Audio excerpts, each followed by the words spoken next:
जीवन में एक ये स्वभाव बने कि दुख का रोना हमेशा न रोया जाए। किसी किसी व्यक्ति का स्वभाव बन जाता है रोने का, फिर उसको आप सोने के महल में भी बिठा दो तो वो रोता रहता है कि सोने का महल है, थोड़ा छोटा है।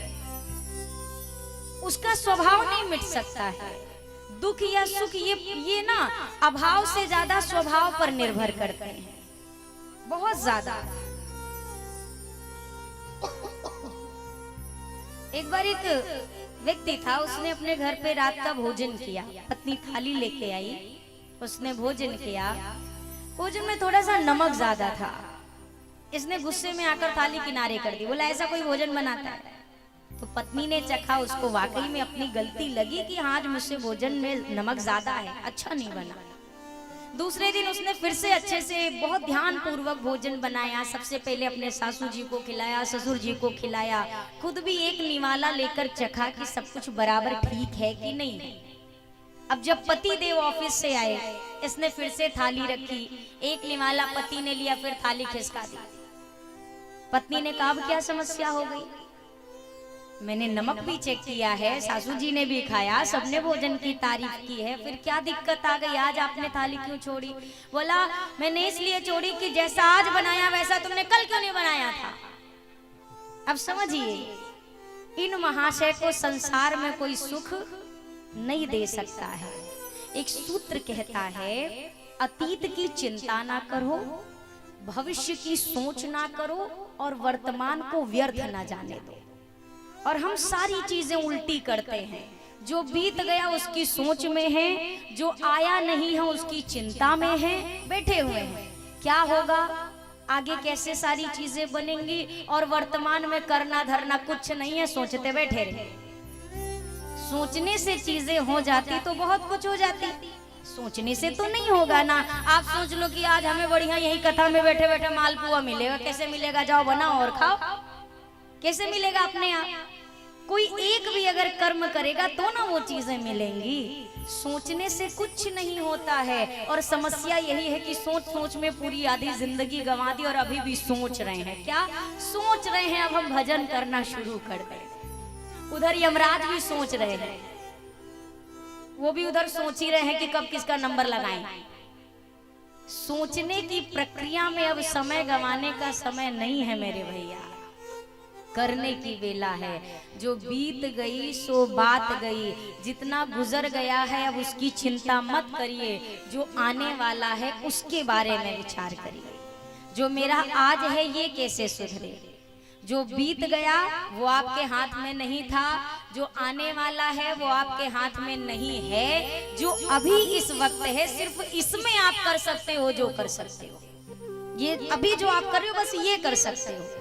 मैं कल क्या बोलूंगी, कल क्या करूंगी, ये मेरे हाथ में नहीं है। कल मैंने क्या कहा वो भी मेरे हाथ में नहीं था। अभी जो यहाँ पर हो रहा है बस ये चीज का माध्यम मुझे ठाकुर जी ने बनाया है।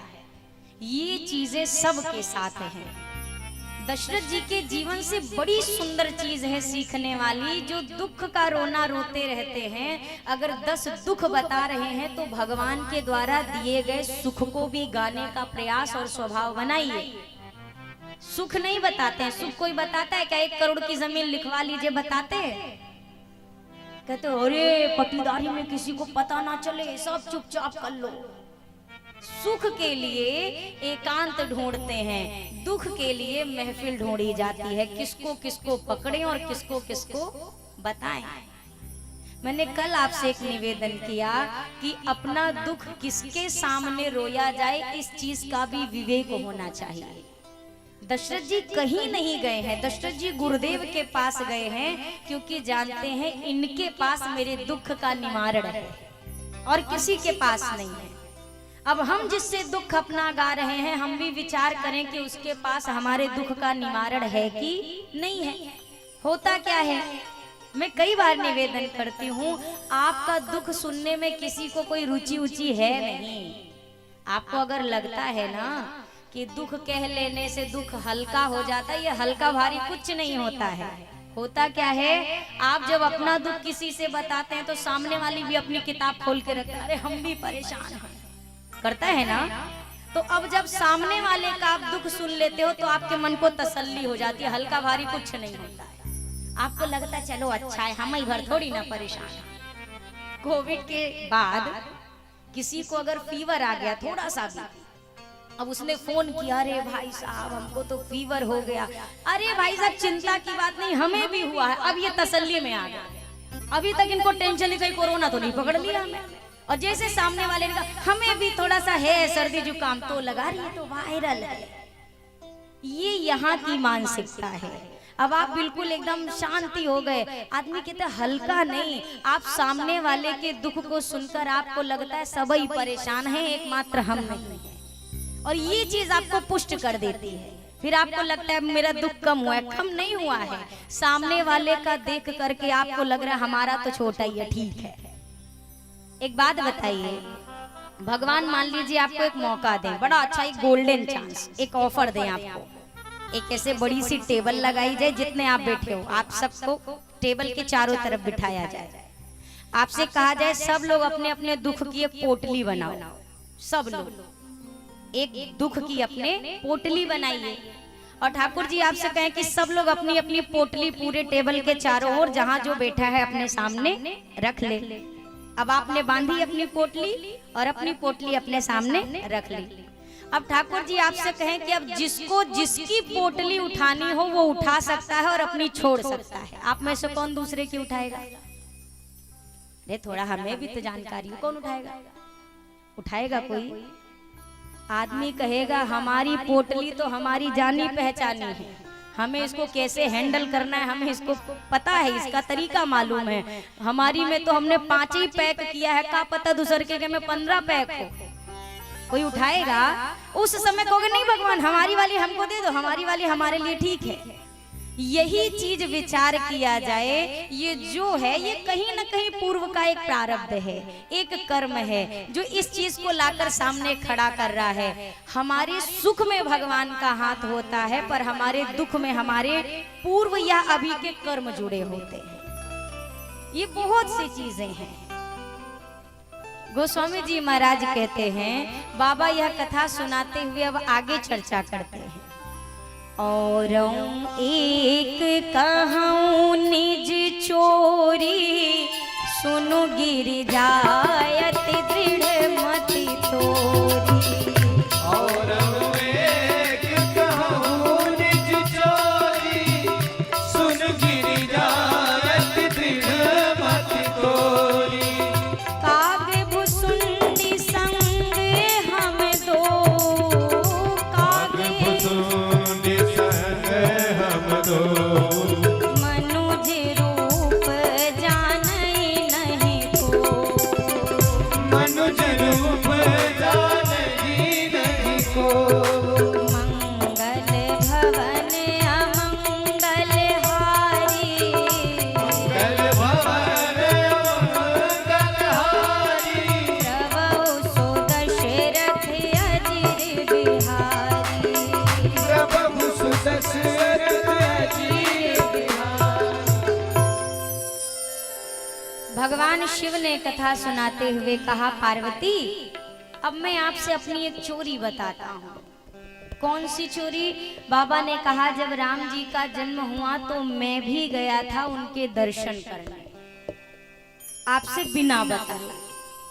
मैया ने कहा सरकार अकेले चले गए, मुझे भी बताया होता तो मैं भी आपके साथ चलती दर्शन करने।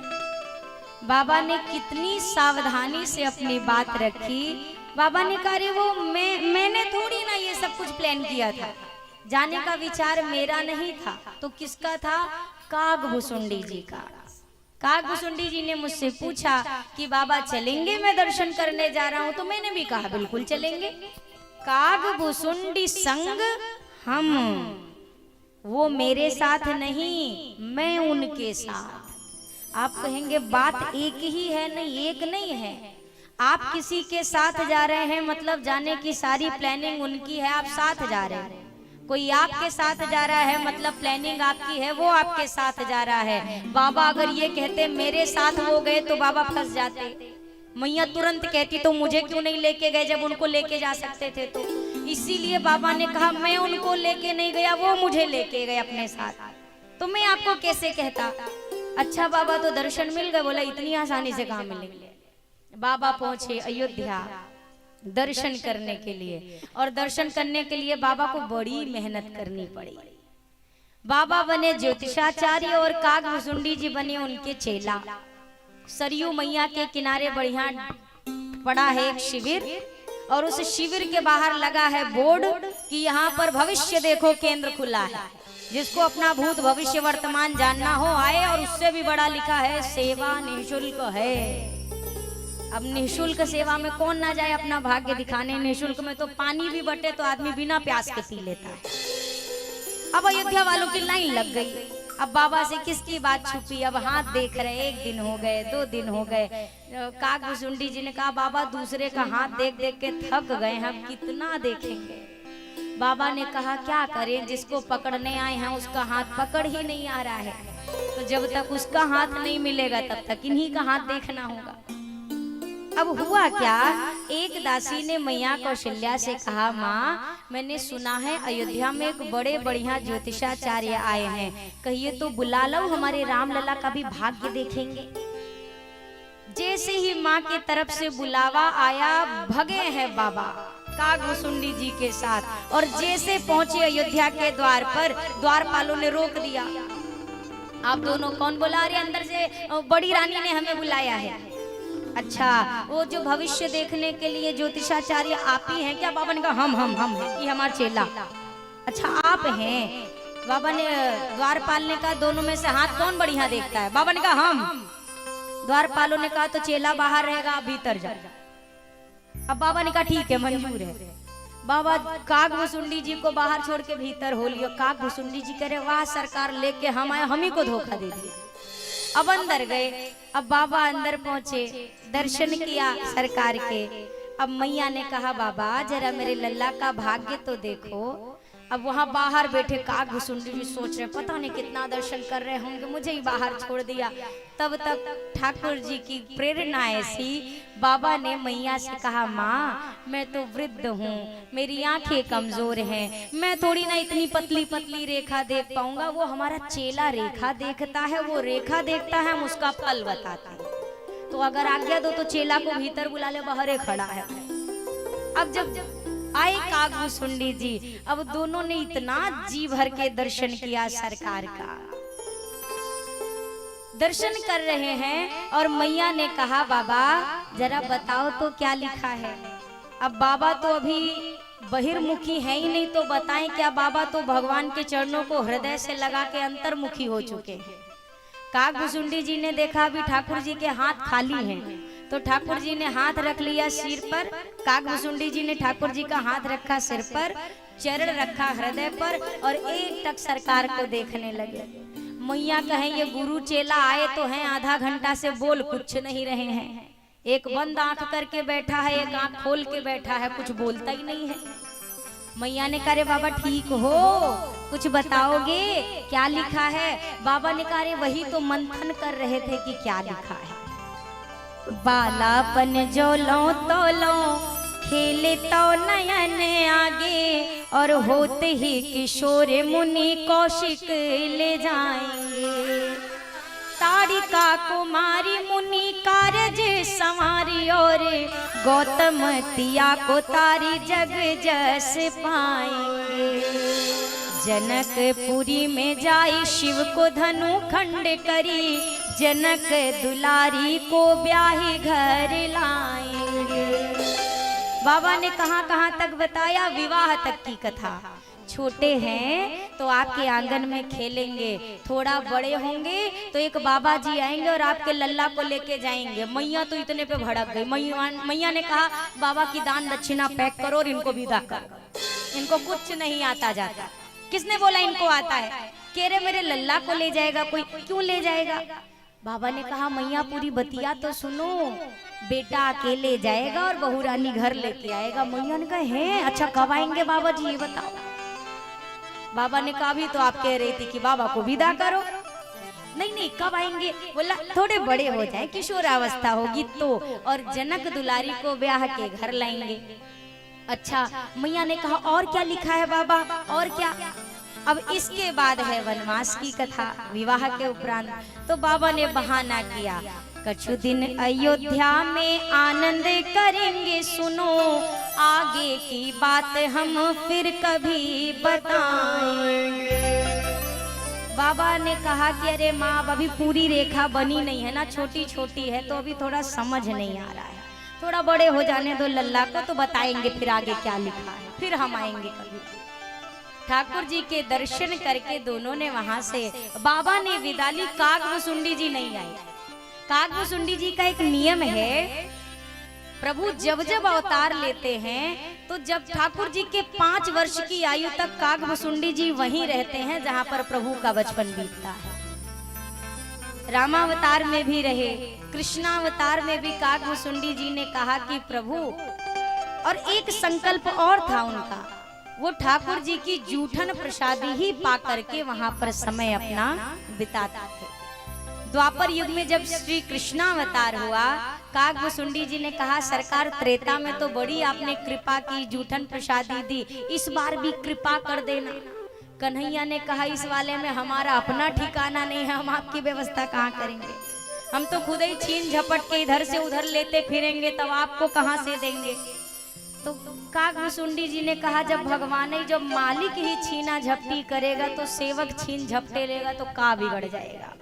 उसी चीज को लिखा मानो रसखान जी ने कि काग के भाग बड़े सजनी, हरि हाथ सोलह गयो माखन रोटी।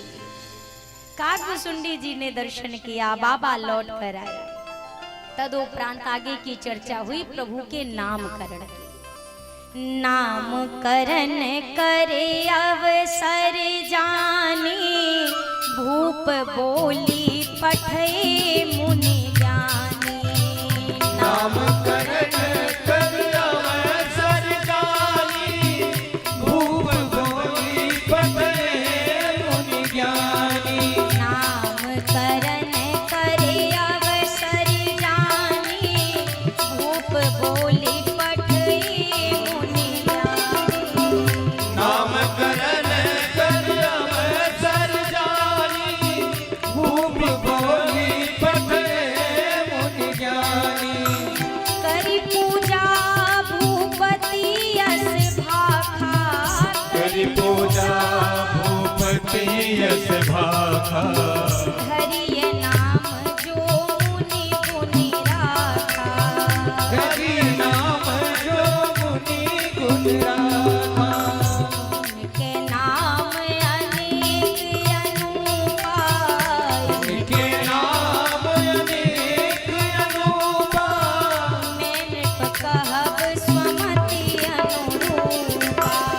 मैं नृप कहब सुमति अनुरूपा।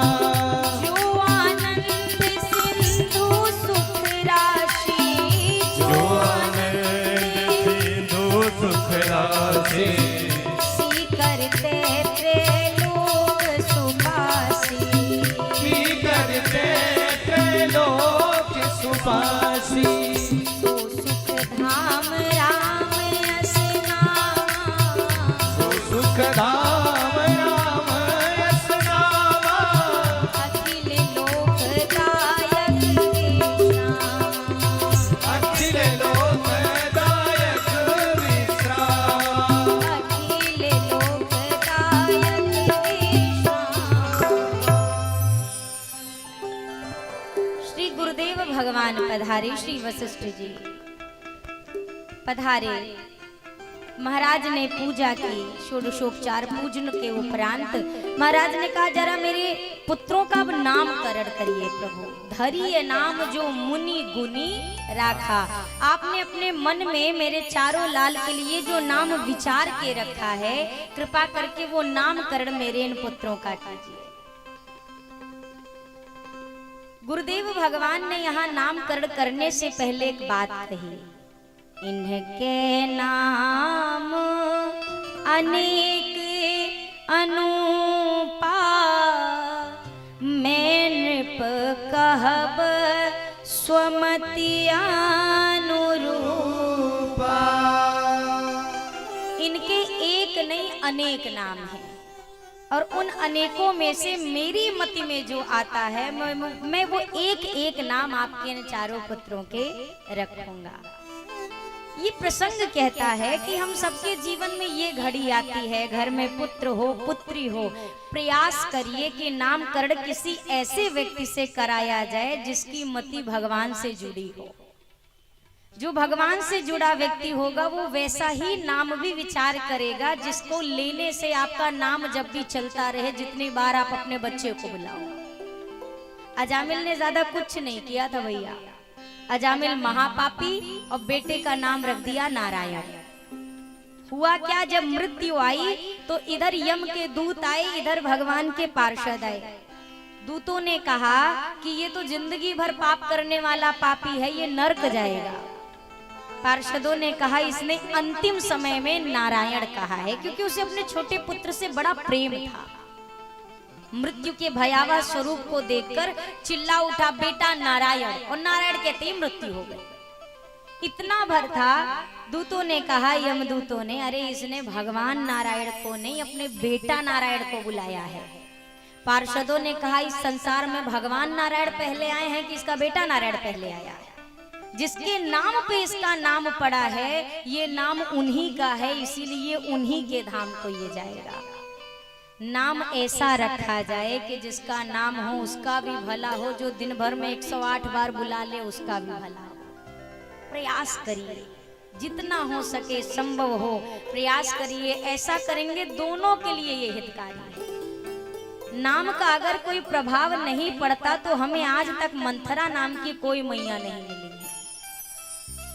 आपको मिला क्या? कोई रावण नाम का कोई बेटा मिला आपको? किसी ने भी यूनिक समझ के कंस नाम रखा कि संसार में किसी का नहीं, हम अपने बेटे का एक लेटेस्ट यूनिक नाम रखेंगे, कंस रखा किसी ने?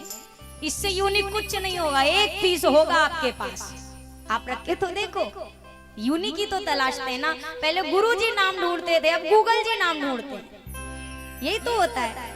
पहले गुरुजी के पास जाते थे लोग कि नामकरण करिए, अब गूगल के पास जाते, चलो तुम लेटेस्ट नाम बताओ कितने चल रहे इस समय ट्रेंड में। आप रखो, वो आपकी मर्जी है, आप उसके माता पिता हैं, वो आपकी संतान है, पर ऐसा तो चुन लो कि उस नाम को लेकर के आपकी जिह्वा धन्य हो। आप जिसका नाम रख रहे हो उसके जीवन पर भी उसका कुछ असर पड़े। राघव जी का नामकरण क्या हुआ है? जो आनंद सिंधु सुख राशि, सी करते त्रैलोक सुपासी, सो सुख धाम राम अस नामा। जो आनंद का, सिंधु मतलब जानते हैं क्या होता है? सिंधु मतलब समुद्र, सागर। जो आनंद का सागर है, समुद्र में कितना जल है कोई बता सकता है? कुछ मापन है क्या कोई? अनंत है। और उस सिंधु के जल में से अगर 10-20 टैंकर पानी निकाल लिया जाए तो समुद्र पे कोई फर्क पड़ेगा क्या? नहीं पड़ेगा। हमारे राघव जी आनंद के वो सागर हैं कि इस सुख के आनंद के सागर से सीकर, सीकर कहते हैं जो आप परफ्यूम अपने ऊपर डालते हैं ना, तो जो सबसे छोटा वाला एक पार्ट होता है जो आपको दिखने में भी अलग से नहीं आएगा, उतने से कण को इस सागर से निकाल लिया जाए तो ये इतना सा सुख पूरे 3 लोकों में सुख भर देता है। भगवान के पास इतना सुख है। और हम क्या कहते हैं, दुख किसने दिया? भगवान ने। भगवान ही तो देते, कौन देगा? अपना थोड़ी ना देता है, भगवान ही दुख देता है। भैया जिसके पास जो वस्तु नहीं है वह कदापि वो चीज दे नहीं सकता। अगर आपके पास अभी फोन नहीं है और मैं आपसे फोन मांगू, आप मुझे दे सकते हैं क्या? कहेंगे है ही नहीं, तो कहां से दे? तो ठाकुर जी के पास जब दुख है ही नहीं तो ये दुख कहां से दे सकते हैं? भगवान ने स्वयं दुख पहली बार देखा था कब? जब दशरथ जी से कैकेयी मैया ने वरदान मांगा, दशरथ जी विकल पड़े थे, तब राघव जी ने प्रथम बार दुख देखा था स्वयं। मोहि कहूँ मातु तात दुख कारण, वो पहली बार था। और हम कहते हैं भगवान ने हमें दुख दे दिया। ये हमारी बड़ी विडंबना है। मैं कई बार कहती हूँ कि अगर घर का हमारा बच्चा बढ़िया 95% ले आए तो फिर बेटवा की पीठ थपथपाई जाती है, वाह बेटा तू तो मेरा लाडला है, हमें पता था तुम कर लोगे। और वही बेटवा अगर 80 पे आ जाए, 70 पे आ जाए, तो अब सारा उठा के भगवान के सिर पे डाल दे। भगवान नहीं को मंजूर नहीं था, बेटवा ने तो पढ़ाई करी थी। भगवान आपके बेटा का रिजल्ट बनाने नहीं बैठे हैं। भगवान को बहुत लोगों का हिसाब किताब करना है। भक्त भी हैं, दुष्ट भी हैं, सबका लेखा जोखा करना है। तो वो माइनस मार्किंग और प्लस मार्किंग करने थोड़ी ना बैठेंगे आपके बेटे का। वो चीज ये इसका यहाँ से दिमाग से पहले इस चीज को साफ किया जाए। भगवान दुख नहीं देता। वो जो दुख है, जो चीजें हैं, वो हमारे ऊपर की, हमारे मन की चीजें हैं। जो हम जिस चीज से ज्यादा उम्मीद लगाएं और वो चीज ना मिले, वही हमारा दुख है, वही दुख है। आप अगर कोई बहुत बड़ी उम्मीद लगा के बैठो, जैसे बहुत सारे होते हैं माता पिता बाद में कहते हैं हम अपने बच्चे से परेशान हैं। क्यों है? क्योंकि आपने अपने बच्चे से कुछ ज्यादा उम्मीद लगा कर रखी थी, इसलिए आप परेशान हैं। आपके दुख का कारण और कोई नहीं है। बेटा पलना में आता है और माता पिता अपने अर्थी तक का इंतजाम सोच लेते हैं। ये पलने में आया, ये पालने में भी आया, और माई बाप का कहते हमारे बुढ़ापे की लाठी आ गई। और वही जब लाठी मारता है तो तकलीफ होती है। आपने क्यों सोचा? मैंने कल भी यही बात शायद कही थी कि अपने भजन के लिए, अपने कर्म के लिए किसी पर निर्भर ना हुआ जाए। अगर बेटा श्रवण कुमार है तो ये प्रभु की कृपा है, पर नहीं है तो इसमें आपको सर पटक के कुछ मिलने वाला नहीं है। अपने कर्म को आप सुधार के रखिए। आपका कर्म इतना मजबूत होना चाहिए कि बाकी चीजें अपने जगह जो हो रही है होने दीजिए। जितने संबंध यहाँ पर मिले हैं, ये सब हमारे पूर्व जन्म से जुड़े हुए संबंध मिले हैं। कई बार आप देखते होंगे एकदम छोटा सा बच्चा तुरंत जन्म लेता है, तुरंत उसकी मृत्यु हो जाती है। अब हम सोचने बैठते हैं इसकी क्या गलती थी, इसने क्या किया था, इसके साथ ऐसा क्यों हुआ। वो इस जन्म का नहीं, वो कपड़ा, ये आप पहला कपड़ा देख रहे हो, वो कितने कपड़े बदल के यहाँ तक आया है, ये हम और आप में से कोई नहीं जानता है। शायद उसका कोई पुण्य था एक निमिष मात्र का कि उसे मनुष्य की देह मिली, उसके बाद उसके कर्म नहीं थे कि वो इस दुनिया में, संसार में जीकर कुछ कर सके। इसीलिए ये घटनाएं घटती हैं। हम और आप ये देख रहे हैं जो आज है, जो 83,99,999 बीते, उस पे आप पे हमारा कोई जोर नहीं है, ना हम जानते हैं। इसीलिए बार बार यहाँ से कहती हूँ, इसको बना लो, इसको सुधार लो। ये बन गया तो फिर आपको आगे की चिंता नहीं है। हम क्या करते हैं? हम संचय करते हैं। किस चीज का? हमें लगता है धन का संचय हो जाए तो सारी व्यवस्था हो सकती है। हम पलंग पे पड़ जाएं, बैंक में अरबों रुपए रहें, कोई ना रहे साथ में, साथ देने वाला, तो बैंक का पैसा अपने आप पैदल चल के आएगा क्या? नहीं आएगा। हमारे यहाँ एक बात कही जाती है बड़े बुजुर्गों के द्वारा कि पूत सपूत तो का धन संचय, पूत कपूत तो का धन संचय।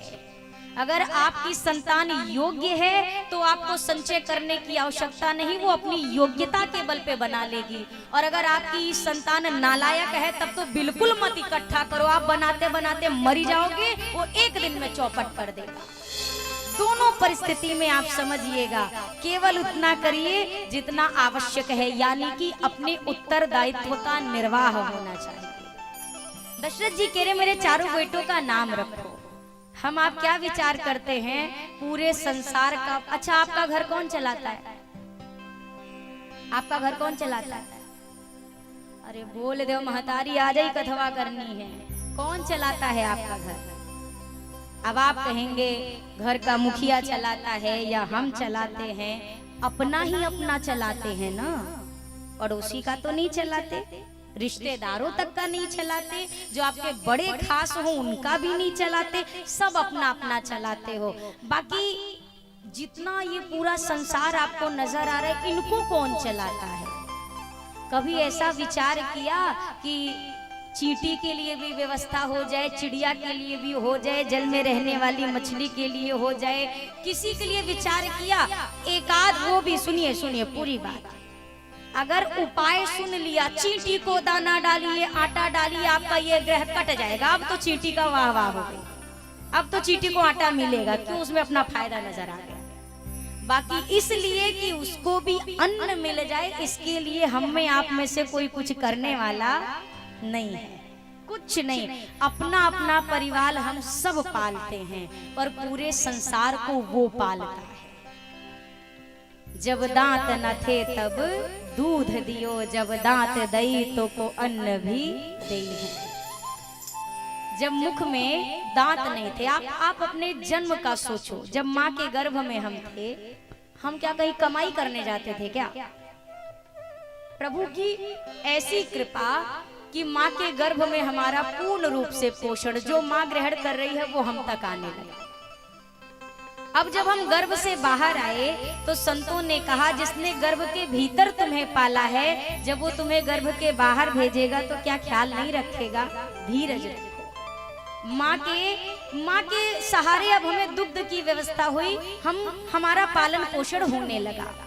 अब संतों ने कहा, जिसने दांत न रहने पर दूध की व्यवस्था की है, जब दांत दई तो को अन्न भी दई है। जब वो दांत देगा तो आपके लिए अन्न की व्यवस्था भी अवश्य करेगा। जल में थल में पशु पक्षिन की सुधि लेत है, जो सुधि तेरो भी ले है। जान को देत अजान को देत, जहान को देत वो तो को भी दे हैं। रे मन मूरख सोच करे, काहे सोच करे कछु हाथ ना। पूरे चींटी से लेके हाथी तक का पालन करने वाला वो परमात्मा ही है। जल में हो, थल में हो, नभ में हो, सब पर निगाह रखने वाला वो ठाकुर है। उनके सहारे बैठे रहो और अपने कर्म को करते रहो, तो आप जीवन के इस सुख को प्राप्त कर सकते हैं जो मनुष्य योनि आपको मिली है। हम सोचते क्या हैं, हम ना करें तो फिर कुछ होने वाला सोचते हैं ना। कई आदमी इसी टेंशन में जिंदगी भर अपना गंवा देते हैं, हम नहीं रहेंगे तो क्या होगा। आप ना रह के तो देखो, बहुत बढ़िया होगा। आप देखो तो एक बार, कुछ नहीं बिगड़ता। सत्य बताऊं, कुछ नहीं बिगड़ता, किसी का कुछ नहीं जाता। आपके घर में भी आपके दादा परदादा की एल्बम होगी, फोटोज होंगी। आपके दादा परदादा, हमारे दादा परदादा भी तो यही सोचते रहे होंगे, हम नहीं रहेंगे तो हमारे नाती पोता का होगा। बैठे तो हैं चकाचक, का बिगड़ रहा है और ठाट से हैं। शायद उस समय कुछ और स्थिति होती, आज तो और आनंद में, हमसे ज्यादा आनंद में तो संसार में कोई नहीं है। कुछ नहीं बिगड़ता। एक व्यक्ति ट्रेन में सफर कर रहा था, आया, अपनी सीट पर बैठ गया और जो सामान की गठरी थी उसने अपने सिर पे ही लाद के रखा, उसे नीचे नहीं रखा उसने। सामने वाले लोगों ने कहा, अरे भैया तुम सीट पे बैठ गए हो तो सामान भी तो नीचे उतार के रख दो। इन महाशय ने कहा, सुनो, तुम लोग इतने बेदर्द होगे लेकिन हम नहीं हैं। एक तो बेचारी ट्रेन हमारा बोझा उठा रही है, ऊपर से सामान का बोझा भी इसी बेचारी के ऊपर हम डाल दें। अब आप मुझे बताइए कि अगर वो सिर पे लेके बैठे हैं तो क्या ट्रेन ने उनका बोझा नहीं उठाया है? वो सिर पे लेके बैठे या ट्रेन के ऊपर रख दे, दोनों प्रकार से बोझ वो ट्रेन ही उठा रही है। अब समझदारी इसमें है, सामान पटको और पैर लंबा करके बैठो, ये समझदारी है। और लाद के बैठे रहोगे, सफर पूरा हो जाएगा पर खोपड़ी का दर्द खत्म होने वाला नहीं है। हम और आप अपने पूरे इस जीवन की यात्रा में यही सोचकर गठरी लादे रहते हैं, मैं ना करूं तो कौन करेगा, अगर मैंने नहीं किया तो कैसे चलेगा। अरे कर्म आप कर रहे हैं पर फल देने वाला कोई और है। हम क्या करते हैं, ज्यादा की चाह में करते रहते हैं, भागते रहते हैं, मेरे बिना क्या होगा, मैं ना करूं तो कैसे चलेगा। और जबकि ठाकुर जी कहते हैं कि भैया मनुष्य हो तू वो करता है जो तू चाहता है, पर होता वो है जो मैं चाहता हूँ।